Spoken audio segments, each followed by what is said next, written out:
name is Bernice. This is Studio K. We have Mr. and Mrs. Conde in the studio with us.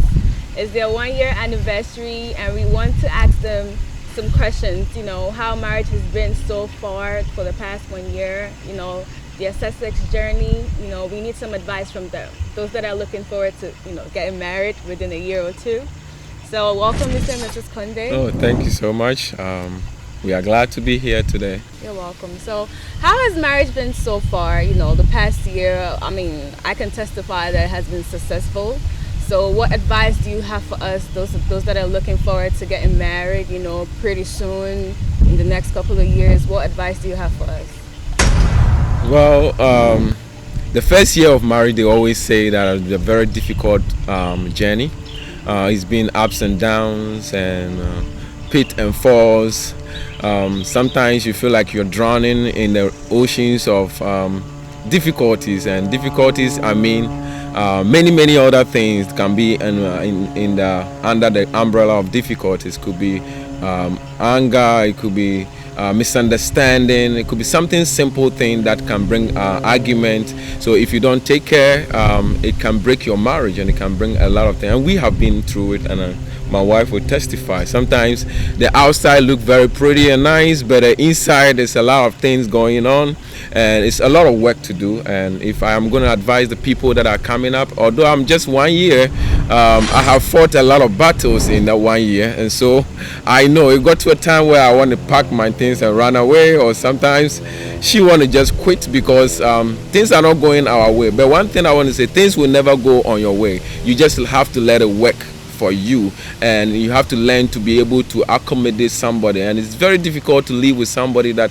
were not brought up by your father, or the same parent from different parent and different places. And especially me and my wife here, we are from different countries, so kind of different cultures and all of that. We have to amend ourselves and learn from each other and accept each other's way of life. And it was not a very smooth journey, but we appreciate God that we are here now. And the devil brought a lot of things in our lives, because the devil don't even want marriage in the first place. So he will use you yourself, sometimes your own attitude, your own character, your own behavior, your own self. He will not use anybody else, your own self, to destroy what you have. So yeah, you have to come back and realize, and prayer is the key.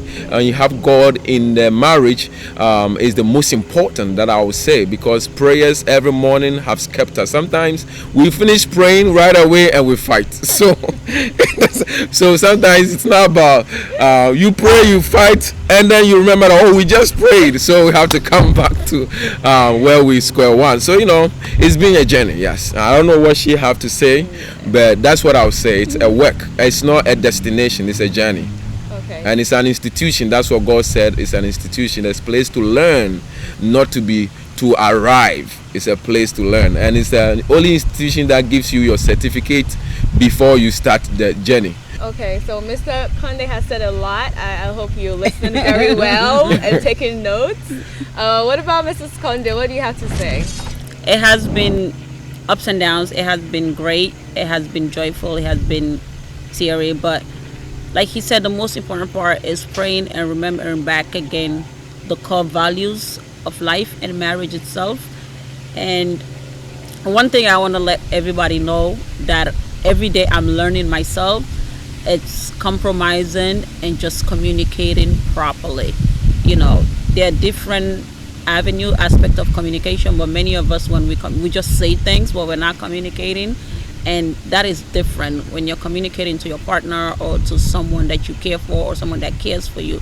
There's a tone and a language that you are to use at all time, despite how you feel or what you're thinking inside your mind. We all have, I personally believe I have like 3 different voices in my head all the time. So which you have to subdue one of those voices, because many of them, we always say, they're not of God.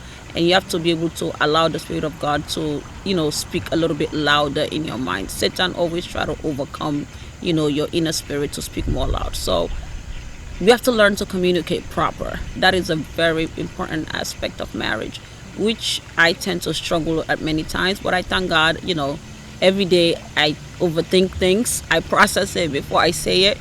Maybe difficult, but I rather do it that way now than the way I first started of just saying things just because of it needs to be said.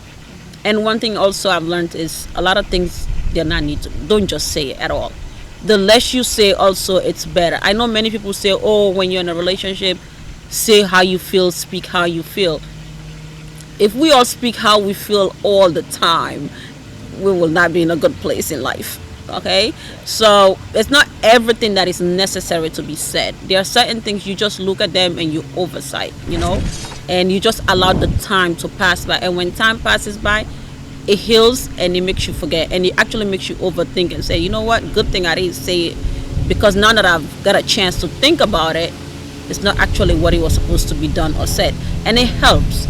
And the other thing also I would like to say is like he mentioned, he said marriage, is the place where you get a certificate first without, going through the schooling and the process.